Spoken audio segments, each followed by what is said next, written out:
property has been trending again to zero against Bitcoin. And I think everybody's kind of fallen under this illusion or this spell thinking that property prices only go up, okay? And that's because you're measuring property prices in a currency that's constantly being debased. The number one chart I like to look at when it comes to property prices is actually looking at property prices priced in gold and not fiat. So what I've done, there's a really cool website that tracks the property prices of the major cities in Australia, whether that be Brisbane, Sydney, Melbourne. Again, in dollars, these things look parabolic. They're rising by 10% a year, sometimes more, 15% a year. But if you price them in gold, you can actually see properties down by like 30, 40, and 50% since 2008. And this is just largely because the debasement of the currency is going exponential, and all of that money is looking for a safe place to go. So that's properties, okay? Again, and this is worldwide. This is not just Australia. This is happening in London, all your major property places all across America. Like you mentioned it, the price of property is getting exponentially cheaper. Only 4 or 5 years ago, the average property sold for about 60 Bitcoin.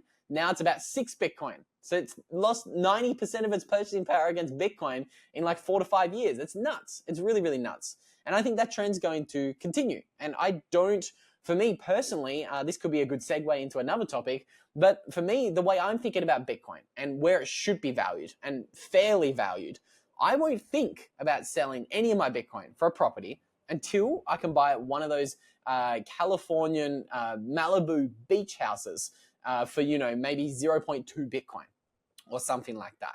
I genuinely believe Bitcoin is going to be worth tens of millions of dollars in today's purchasing power, not hyperinflated dollars. A lot of people say, yeah, but Bitcoin at 10 million, it won't buy you anything. A loaf of bread will be $500. No, I'm not talking about hyperinflation. The maths that I've always run looking at Bitcoin's total addressable market cap or where it could be worth in the future, it assumes today's dollars, the $900 in the world today, and I always ignore the derivatives market. Let's not even talk about the $1 quadrillion of derivatives. Let's stay grounded. Let's be a little bit conservative, okay? And when you do run those maths and those numbers, I genuinely believe Bitcoin could be worth more than $50 million a coin. The exact number I've settled on is $64 million a coin. And today, that average size Malibu beach house on the coast front of California costs you around $10 million. So for me, when I think about property and Bitcoin, I want to be able to buy 6.4 Malibu beach houses for 1 Bitcoin. At that price, I'll consider selling a little bit of Bitcoin for property because that is where I think Bitcoin should be valued and where I think it is going to be valued a lot quicker than most people think. Again, just reshaping your mind and reframing everything, it just helps so much the average person, whether you're working at McDonald's or whether you're a doctor or whatever it is, saving and stacking in sats and then having that as your savings technology, game changer, absolute game changer. So, comment on any of that, then I would love for you to go into kind of a segueing into the $64 million Bitcoin that we're kind of talking offline here about.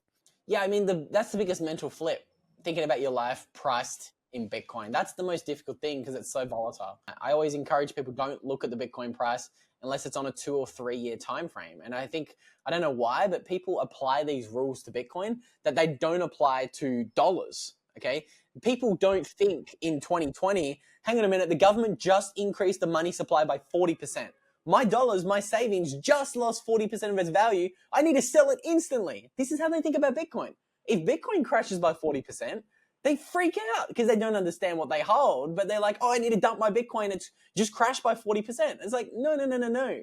Zoom out a little bit, my friend. It's like we have these unfair rules, okay? People aren't looking at the purchasing power of their dollars in their bank account or their dollars in their retirement account on a 4-year time frame. If they did and actually analyzed it fairly, openly, and subjectively, they would say, oh, hang on a minute, I shouldn't be holding dollars. It is objectively a bad idea, okay? It is, just an incredibly bad idea because it just loses purchasing power. But I don't know why, but we don't think about Bitcoin in the same way. I think people who aren't all in on Bitcoin, they're not able to do that. But again, I think, like you say, I'd encourage people to start denominating your life in Bitcoin. And like we've illustrated today, home was about 60 Bitcoin a few years ago. Now it's 6. 90% cheaper when you save it in Bitcoin. So I think that's a big one. Now, the math of $64 million Bitcoin, all I did was I was incredibly conservative, I thought anyway. So I looked at all of the major asset classes around the world. You've got a $300 trillion real estate market. You've got a $200 trillion bond market. You've got $100 trillion of fiat currency. You add all those up, and I looked at them individually. This is back in 2021. I said, I think Bitcoin can grab 60% of the real estate market, half of the debt market, half of the fiat market. Again, we could maybe talk about timeframes later and why I think this happens really quickly.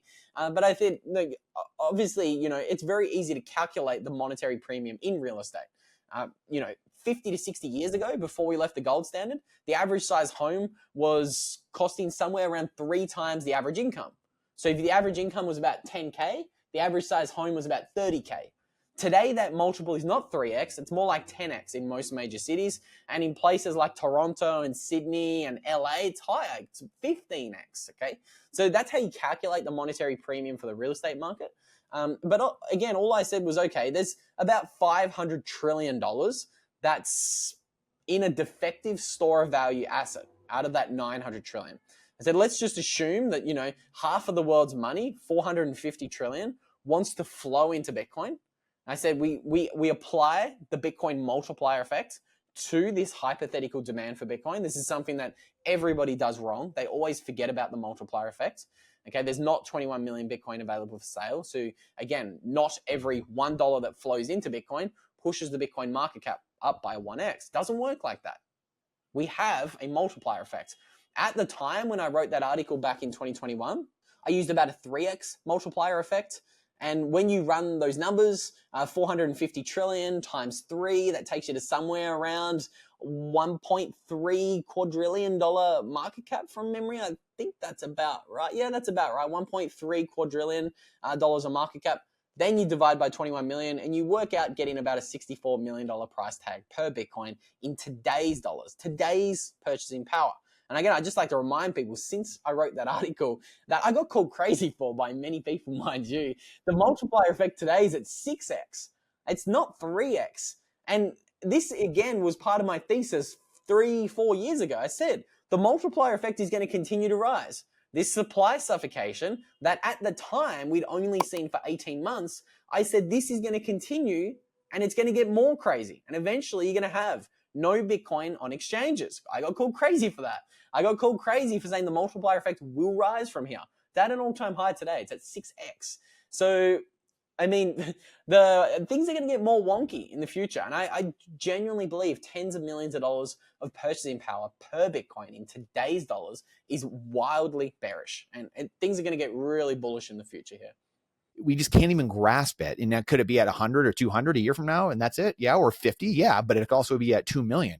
So anyway, I would love your thoughts and just kind of what the time you put into thinking about this, because I just don't think people grasp.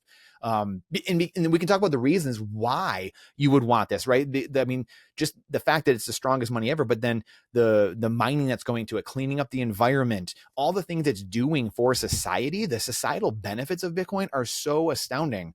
And no one really talks about that or knows about that in the mainstream. So I would love for you to kind of touch on this and how just the time frame of everything. If you want the answer to that question right there and you like that spicy clip, check it out here. Come on, we'll see you in there. But if you want the full interview in its entirety, all the spicy clips put together, and you're not going to want to miss it, believe me, then check that out here. Come on, we'll see you in there. Do it.